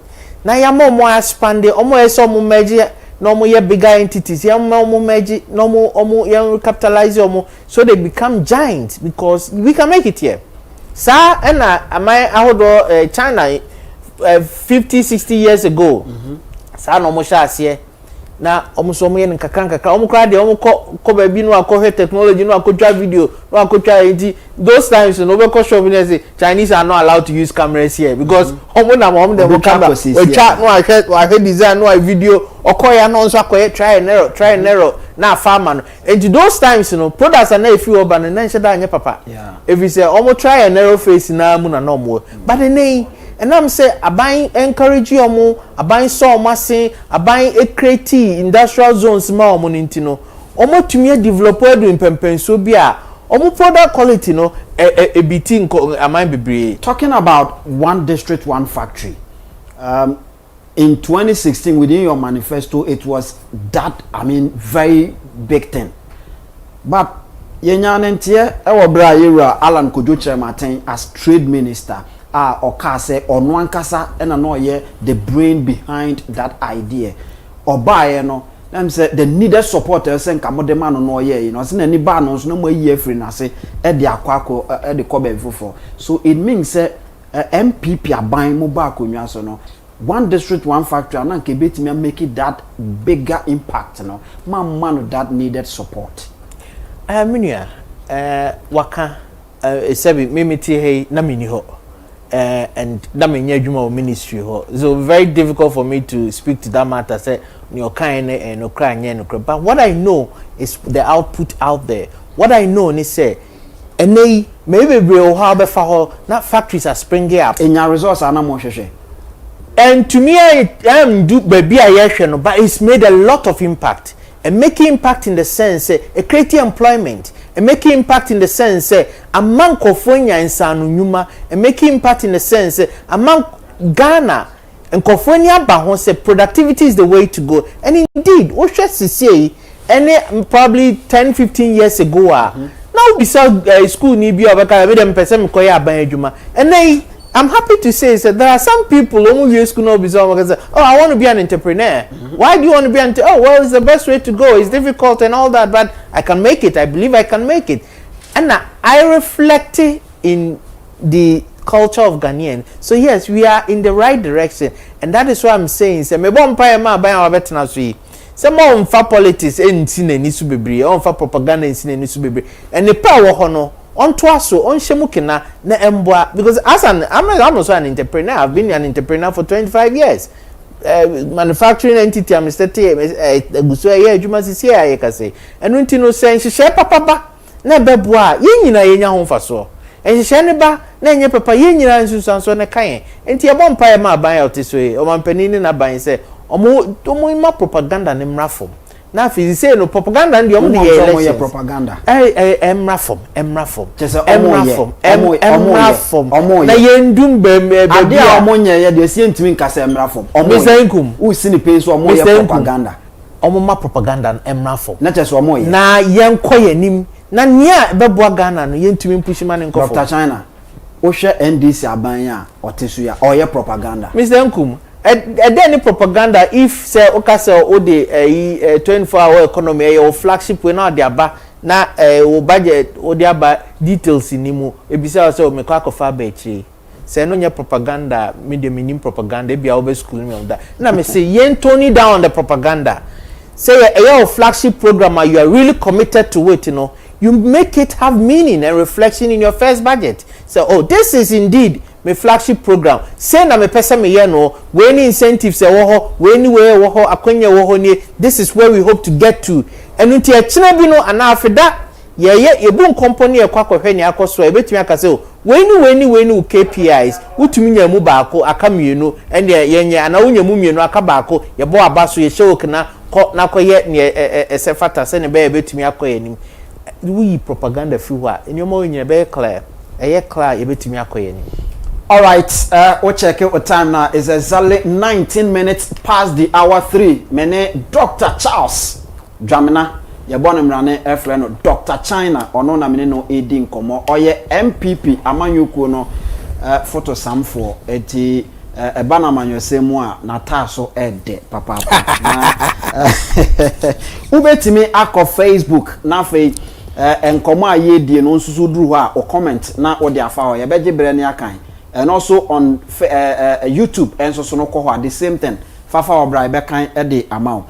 And I say WhatsApp messages no Fafa 0240 550899. Na yenkai emfa amount. Doc, ma miambra 2024 elections so. After elections, you know, I am sure say first time I wouldn't come on mass radio near Meboa. Yeah. Na 2024 elections no general overview na te say because we be adwuma pa me hu ba bia na one nanenam but ni nyina no as e bibia mfiri mu amba at say general overview na te say well say about anaba ya to awie ankose ne yehwehwe no dodo na ne dia wo mumu. In fact I am one of the passionate advocates say yemma people a kind na omo air out omo views but in a controlled setting. Yes, bia nipa na kotena radio so and away na asmesi na ye we na ye we name call anyway on public media ne media admin for us but yen create avenues for people to air out in the polling station a constituency for betumi akọ no money o makohia na yen kasa obi anka ne ehye no bo ni akasa ni invite party me wo ho ni akasa ye wi anya hwe ya tro ni nyina gu nkrata so betu anum.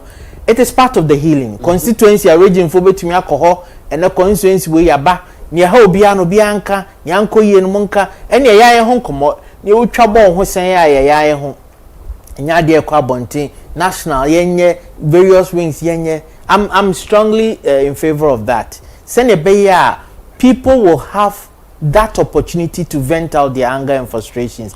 And yes, sir, people will be compelled to bring these on radio. Ebane sounds so na sebi I say yentuma gufini na AC and wabontini hata no bi ye. That aside, you know, I believe say the details as to what really went on, what didn't go well, no. Party of power by Jacobi, led by the former speaker, Professor Michael Koy. Wojide onmu said, Papa no enyam ni nimdie, and your nonko other members of the committee. These are very astute people, individuals. Oma Bobra, mi jidi ye say, omo de no kren betu nieda. Oma call round, ni minimum say oma call round. I see kak omo ye mopap. Omo de bibia begun krata. So personally, I don't want to preempt some of these things. To you, ofo say baby and yamakeka kono nkebia ye ma party baby akwan na constructively or kanya ehana nka ofo say ebeboa. That's the best. You being a key person in the NPP, time I won say general secretary issue communicate say obi enjai kasa no. How did you take it? I don't think say ni communicate no or see mo bian kasa per se. I think, say, in my opinion, what the communique seeks to carry out then is say, oh, your party near bibi hawa can o certain o level. Men fan kotna radio so emboderu emfa party ni di entwitwi for. And some years as mo ye ebone because some ye campaign dia moba ebe fire so bodewuru. Say na o how bad am pese mu di dwan yen kwahye fitire kwa. Say o how ba you can't in various stages. You want someone you can wo bedwem. You want someone you can kokoamu. And you want someone you de to abontin ema obi ansusu enya bie. In my opinion, no, bia I don't know one culture, but what I got from after reading Wayne is say my yankotna bontin entity party no. Bibi wo mu a of course on to me as an individual and stop o sekasa. Me ti hey bibi wo mu a na me se meka as an individual to me stop me, but it is incumbent on me to make sure say meka adekro be wie no ya odi ne wo mu no be firi mu be wie no na ense party na mesom no mpatwate na mechira say say ya odi ne be firi mu be wie na party ma say na me koya na me baye eno eho na ye bo ho ban se ne be ya obi aka so or can ye woni mu ense part, but there are ways entina me sha me ka say at the constituency level it is incumbent on constituency executive members to create the avenues for polling station executive members, for electoral area coordinators, for party members and sympathizers at the various polling stations to meet, discuss, bring out what it is.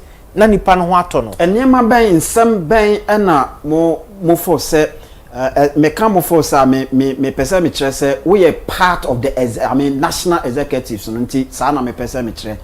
Enyema ben nsem ben na mo for say nipa kana bonten a otete party DNS party no.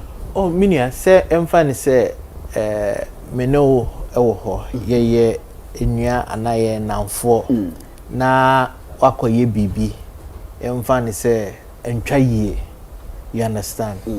In talking to you no met me eno wakasa off stage say minia bi adu we oye na mboa o affect asmesi obentin we enti ehwese ne be next time ye nya ni bio metumi so anu aba ye kase he Mr. Nkum and now you know anya de kra affect we ni nyina ma correct you and I'm bringing it out but ba ku benya nsunsuan so boni on you as an individual. Okay. Ababa ku susu enya nsunsuan so boni, it gives you the opportunity to correct it.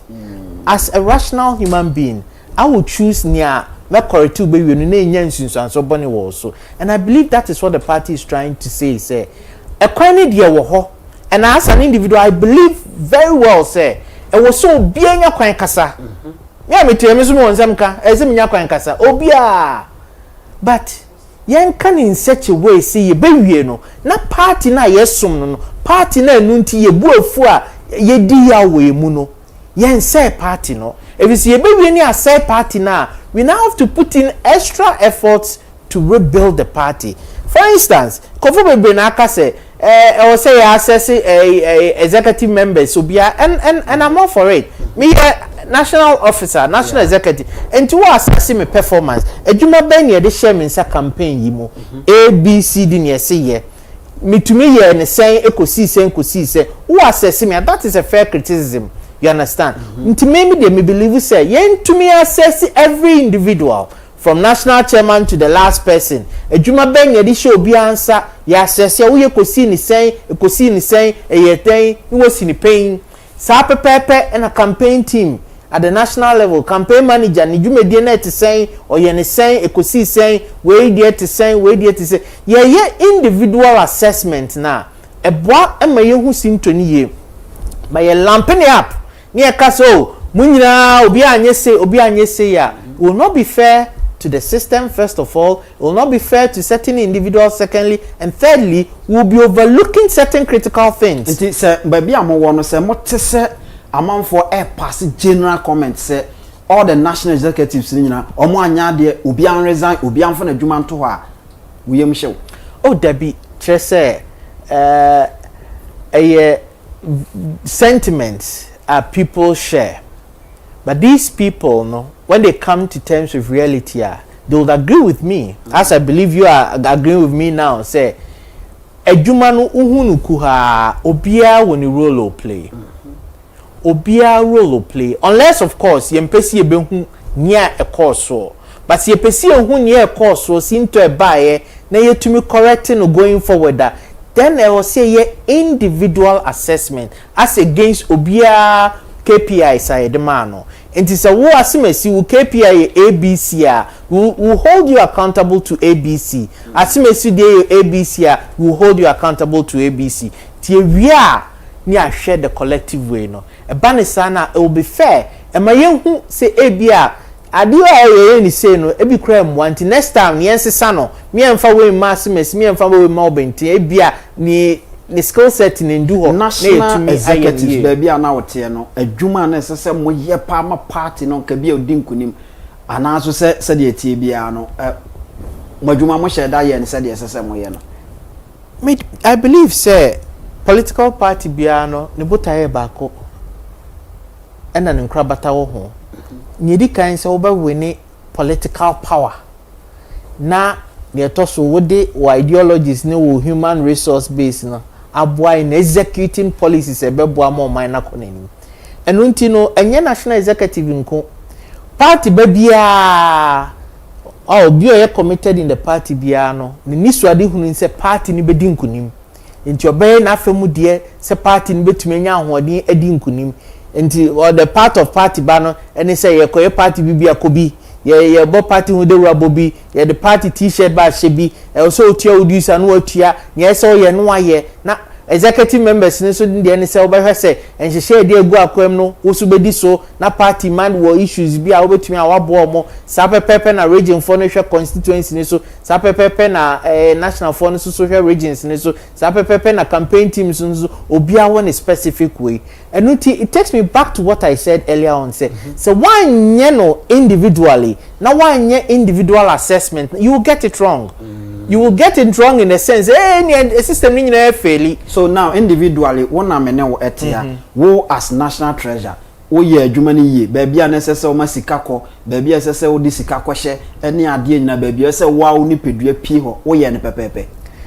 So again, enye se metra ha abome ho safo na metra ha kanfo, but to the best of my ability, dwumadi bia de hye me se bia ya me adu mitumi ye.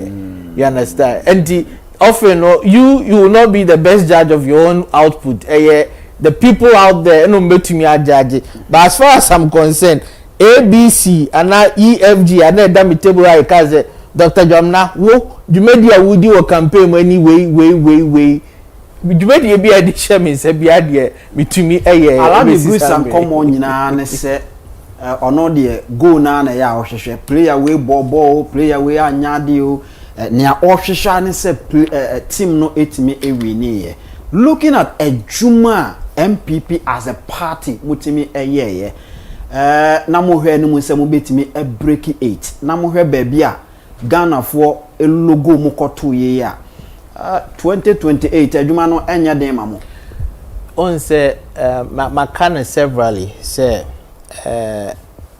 electoral victory no stakeholders no also even party members ka ho bi na me de megidi is executive members obi abo ne homode obi aye ne eso ye perhaps ye individual assessment na ne be hu nia o ambo ne homode ana no bon but when you look at it in general megidi is obi abo ne homode me nya sure say executive member be ka say I didn't go no ho say me boshe me mbonhye me bomba na kokona if you say me pese e be win there be I don't think that happened enunti no say yetumi eye assessment ye yetumi hu ye simto na yetumi regroup na ye rebuild na ye makwa there is true healing by way of allowing people to vent out their anger na ebufu ehye bi mu no yetumi manipia then we have a bigger chance of coming together. We have a bigger chance of regrouping. We have a bigger chance of prosecuting the 2028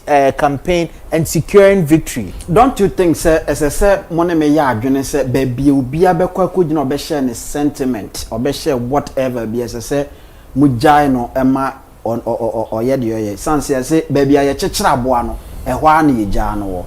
Who say we are too diplomatic until we me jawa baby out of the but obi ye will be anso ne ye beka say senior ono nso so etie ma yenka ne say bia o kame masem o de tena radio so TV so and waka ne pepepe na me na me nso so me react to asem a waka no me de tena TV so e kan dia ye say there be ende ma me nko nko kasa me nye din. Don't you think say mo kan kofo kasa boa Debbie, I will not. In fact, I will be the first person to condemn any attempt to gag anybody, not only in the party, anywhere, because I believe in democracy. I believe in free speech, but it also comes with responsibilities. Free speech, you know, it comes with responsibilities. You understand? And when you know, na me yem, de yem faton say, akonya no wo ho se obeka. In fact, try konkro no kraka enemo nyina ye ho kwan ba wo wi obabu ho akonta. You understand? Ntini obeye no you are free to do, but who we are you'll be judged based on what you've done. And untino say adekro na wo ka no obeka be wie no na asai adefofo bia, then you have to look at it again. Say a kwafofo bu ho metumi aka adekro na ye se meka no. Se metumi aka no e bia meeting mu a na ebeye yi a I didn't think I was me back on radio so. Na me radio no na asan say adefofo. And no any responsibility no. So the responsibility ni say party ni bia wo kasa make sure say wo kasa na wo ka no. Wo convey wo asem all right. Nye show mu no waka no all right. Obi nka say bia ne wo ka na no enye no kre anase nkontompo. Waka wo no kre. Ba wo no kre na waka wie no.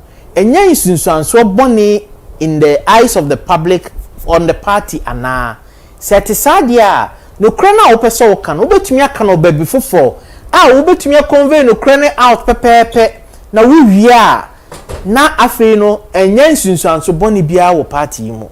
You understand? Enti enu nkyere se wo gage because I believe say esi mo bia ho kwan ma ne kasa.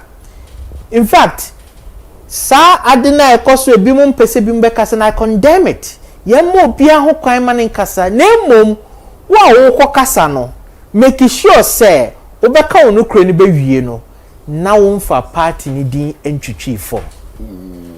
Now owehwa yekeka na ye de akogu party leadership and I so say omo anya niam yi omo na anya say yeka omo aye bom din party chairman general secretary omo kan na ye yafa ho de minim so omo fere o sensu se suro na nkofo suro o ye menti so bi e ka bo din e o ba bia da e che se wo hu som sabrobe se mo party san bie kwan mu biem se monfa nkrata na odwumedi a wudi ama party ne san kodi biemu a obesan ko biem ana say ohwe baabi a waduru na ukodi MP na se wa o ka MP kwa na so fu abamijiri Dr. China so na abamijiri yominia sisi a ye ka say mimom de nyame ncha de adwumadi e de bi ahye mensa I am the sitting national treasurer sebi yakwa abato yedi nkugo eno nche se medwumadi aba na wieye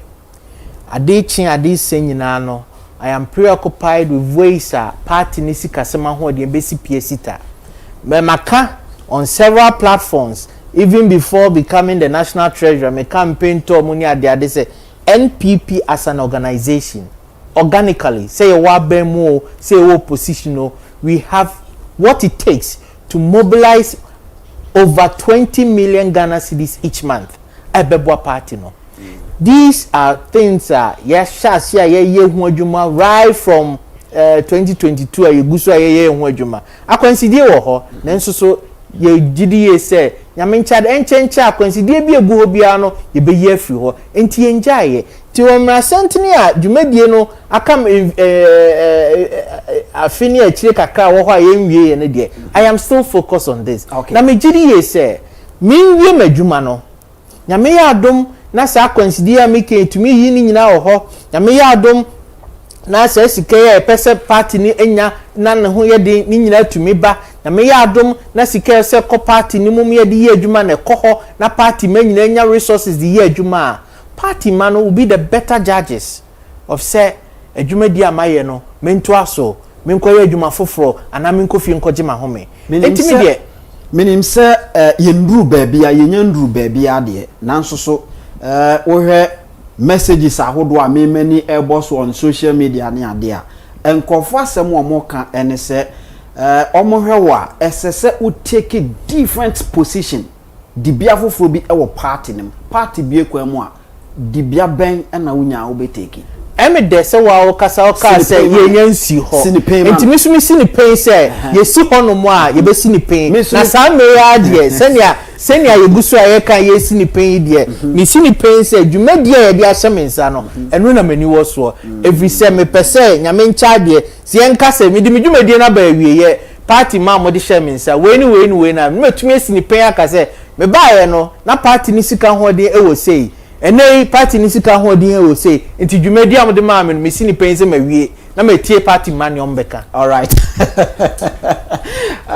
mene Dr. Charles Jamina ena mene no edin komo Dr. China ena no doc my yansam back to unemployment e wo Ghana adwuma emu ye bi ni ho wo mu nso anya kakra wo mo ye nso aye pam wo mu we no wo sini Pein sen isini Pein say enye genius enye creativity enye emfakwem kra entwaye kra enkoye nyirikan safo enyina no me Ghana fo ye Ghana fo omso mu abusua enye se obi fa akwati kwan so enefo modwuma so obi fa akwati kwan so no modwuma uyi omodi a I don't have any comments about it man fa akwati kwan so ntino man modwuma nentem adwuma enhihye public sector we no ebi mu ko pension ebi mu free mu na spaces ba enti ebi a ebedu point bi na ho ayema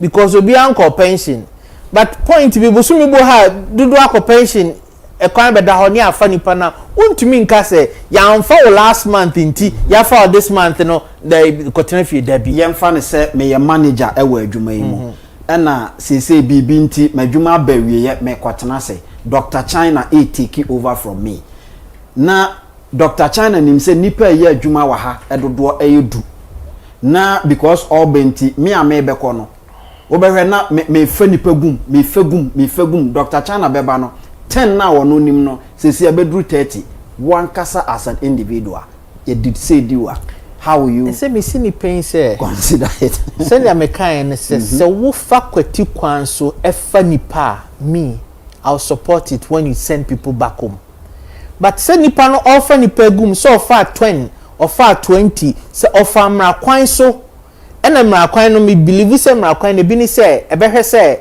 your financial capacity to employ ebehwe se omo aye form no ye betumi ahwe omo ati omo ka ebehwe se omo aye form no number na aye fa no ye hia na ye hia wenum nyina ne mra kwan na meka no so enti se ye fa wenum nyina na system is ampa your financial clearance ampa ye hia this number of people ampa ye wosike betumi atua ampa recruitment process nya femu ya fa all the processes legal no ni kwan se obepam nipa no. You understand? No. The fact say nya okono ene doesn't mean say illegal. Say nipa no oko onyankoye or still the legal authority to do it. Into ye na wa family kwan so wa fa process ni mu nyina sending those people back home is unfair. You understand? And na etia emran so. But say nipa no wa fa kwati kwan so wa fa process mu wa twagum ya bia making the institution can absorb only 10. Wa kofa 50. 50 no call the family and friends one way one for procurement system then it's wrong. And if it's wrong, it's wrong. I'll be one of the supporters of saying let them go. And you know again mama ain't generalizing your ma no on individual basis. Let's analyze. We need to be critical and analytical in most of these things I hear.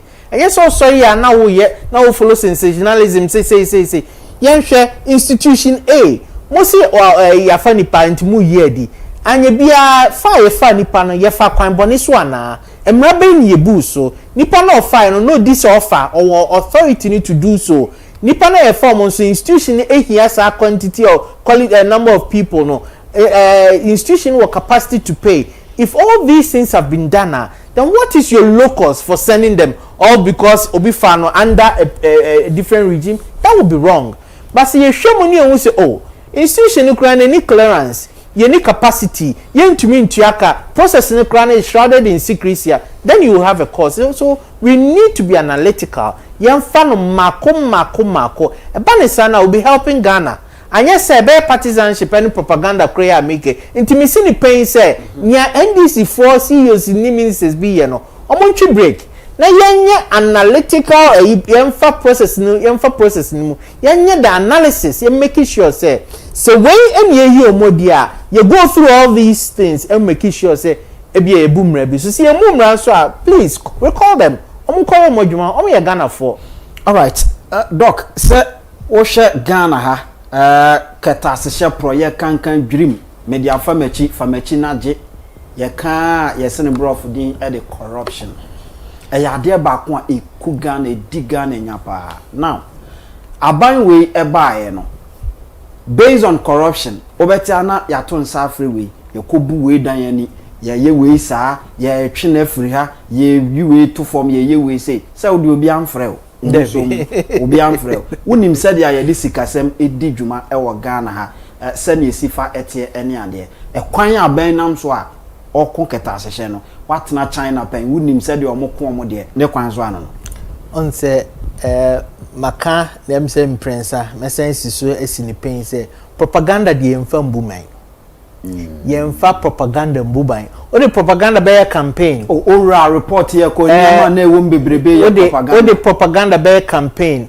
once I de be show nsa no e wo say ubuman no o de propaganda ne to ntina meka say omma ne mrafom ye man mu ha ye wo mra bebre ye wo se ne esi ye bo nkofo kwadu ndi se bi obi akoye keta hye ne proye na wo evidence a unkogina nsentwerefo anim enka ne se asemesi wakoye we ne di kan se oye no wagada wo evidence we no akobọ no kwadu nti ho no ene bia obechechim so asemesi ye de na kodan court ye process ni ye we nti ye boga na for amane then you leave the process anya sa odi nipa ne ba bedwam.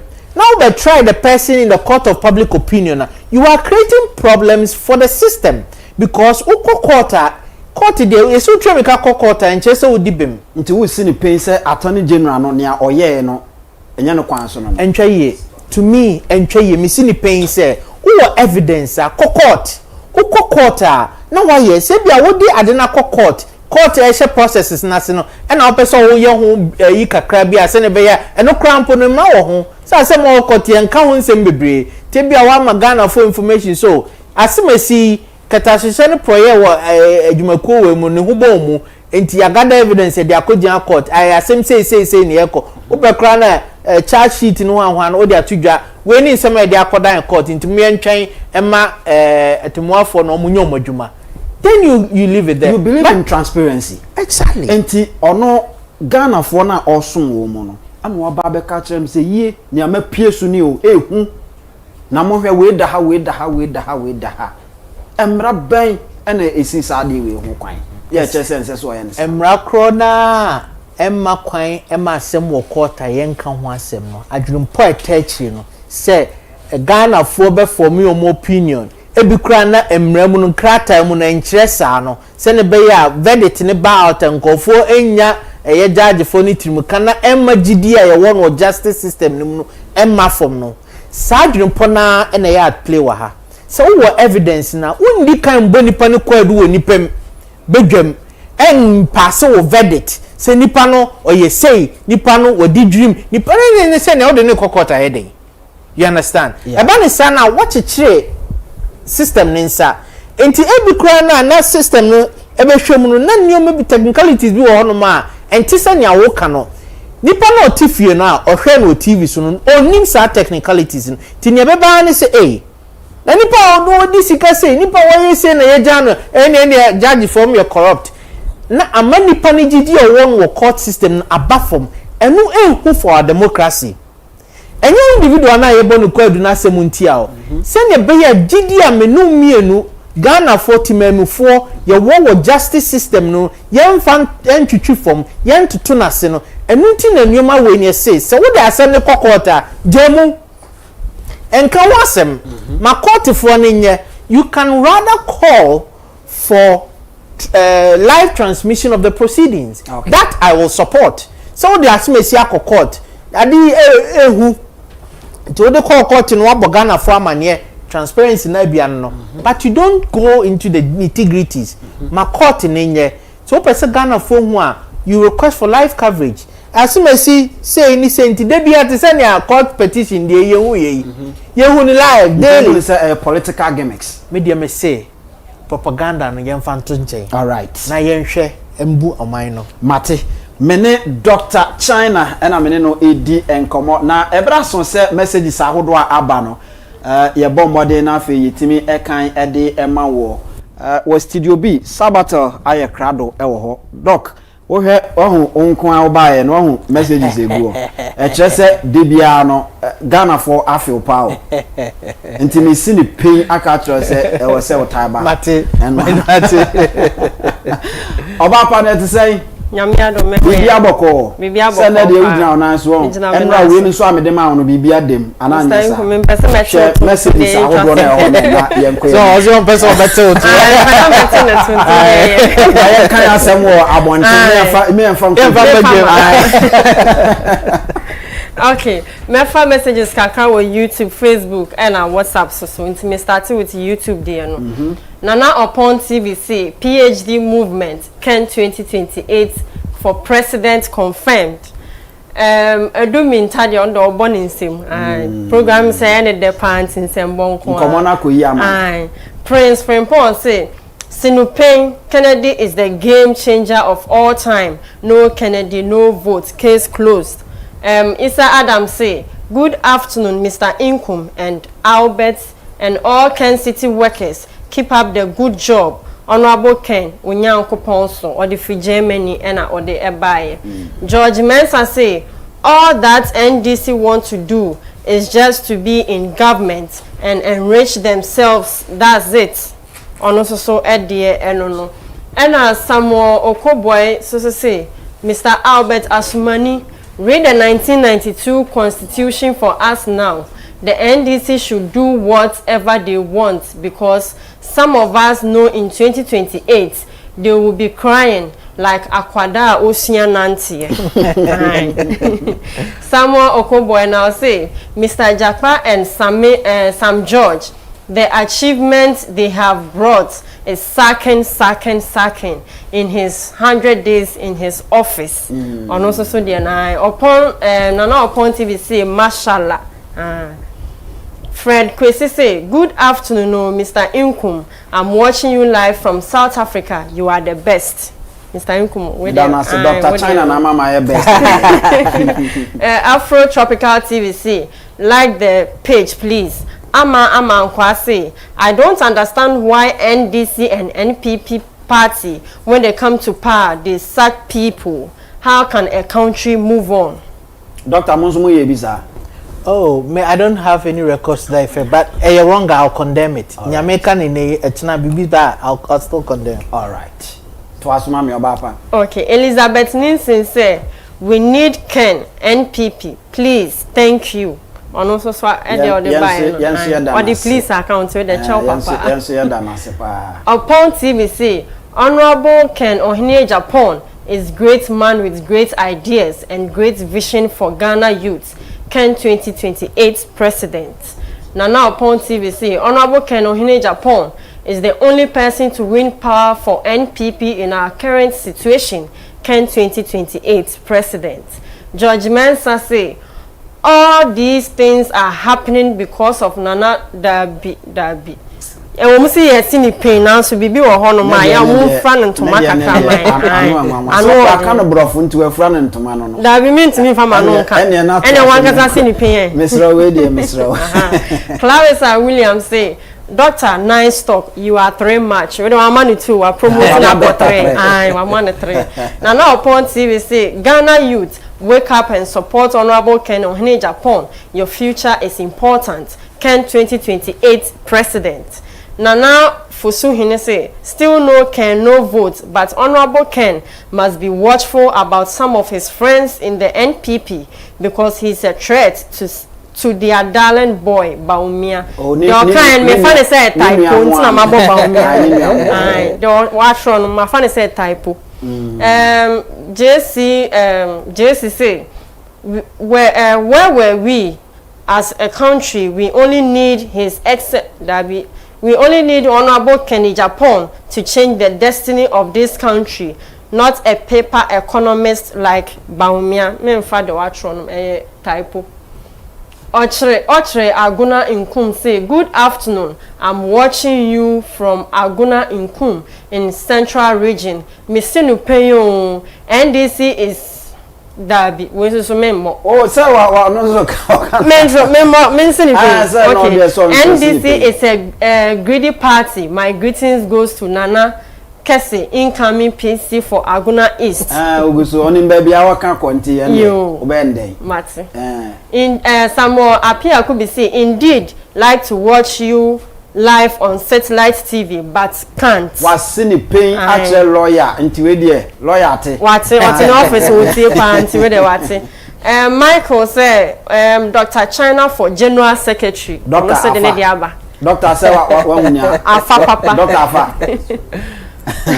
Oseboba say the humble servant Dr. Charles Dramina, affectionately known as Dr. China, is indeed a man of vision and integrity.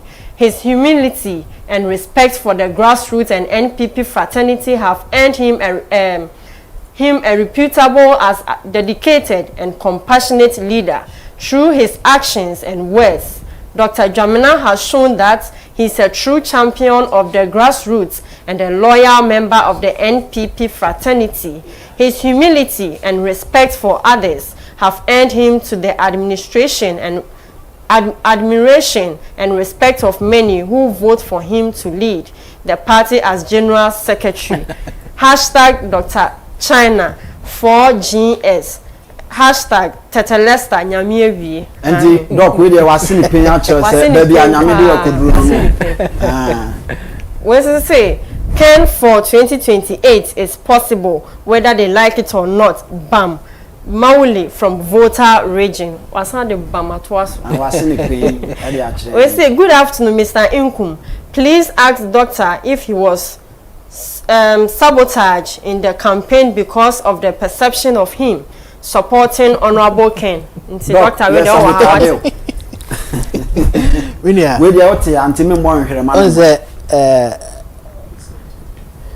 Media. Me feel say as a political party, say you do co-position be of leadership. You may have your preferred candidate. Okay.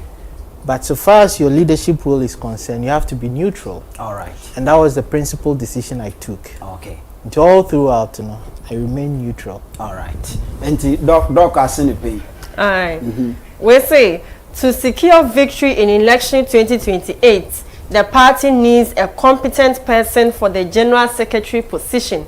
Dr. China for general secretary. And don't move in Pein from Michael. I was in the Pein. We say good afternoon, Mr. Inkum. The NDC government are confused and has nothing for the good people of Ghana. We are waiting for Honorable Kennedy Ohene Agyapong, the game changer, to come 2028. In Ken we trust, from Showdown, Agona West. We say good afternoon. My name is Prince Oxford. Please, I want to know, does Ken Media support Baumia? Because yesterday Baumia was at Kumasi Adum and Ken Media did not acknowledge him. It took only Wound to Meet TV. Internal backbiting is still working within. So does it mean that Ken Media supports Ken and Wound to Meet TV supports Baumia or what? Please let us all be one and come back stronger 2028. Mr. Inkum, what's in the pain to us? Okay, let's say I have heard some people saying the current NPP executive should all resign because they are part of the system, but they are supporting Dr. Baumia to be our flag bearer. I want to ask, was he also not part of the system? What a double standard. David from Achim Odan Abuabo. Also so dia or de Abba Enono. This government is deceiving the nation on free SHS. They hide back on PTA to collect WASI registration fees. Oh God, help us. I am Kweku from Mahia. Also so Eddie Enono. And I will say extremism thrives amid ignorance and anger, intimidation and cowardice. Reverend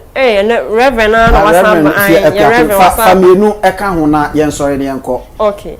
We say, Mr. Inkum, don't worry. We NPP polling station executive would vote for Kennedy Agyapong. Ghanaians all believe Kennedy Agyapong can win 2028 for NPP. Radio, TV station and research come that they need Kennedy Agyapong, Chairman Charles at Awutu Fianco. Sometimes I have much messages Chairman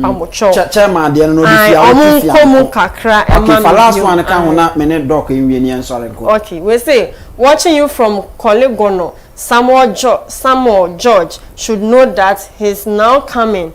He is not up to 45 years, so he should be patient. Patient, no. Why? Mama, bread it's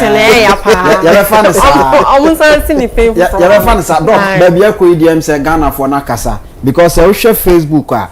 Nina de Guanina, Dr. China for secretary, Dr. Sana for general secretary. Doc, I shall come. Me see Pein catchers Ghana for Eka. Say no, obey day. You made us say, a tear for near her for us, and no more must send wonderful messages in the crunch. Now, Messa Ashe say, Madaroma, some Ramona was sending you media shaman, sir, Megusa may ya me. One kind one pie boom, none near Modia shaman say, and from railway, pa. A do hono moi, near Mocano. Your bomb pie now on your man in Saswa. You betty na ye to one more, but some radio, one vampire entire chi, na you media ye dino, ye no pay, the minister to me in Pein, I can say a conny say, and I a conny say. All right, Doc, we'll find a comment. Dear now, person catch Ghana for our Sabri. Yo, me Nedikai, Mestre Ghana for you now. Ya ye Ginya Media. And say Ghana for the donor jinyamidi. So ye Cremoni, uye Christo ni, uye Hindu ni, ujinyamidi.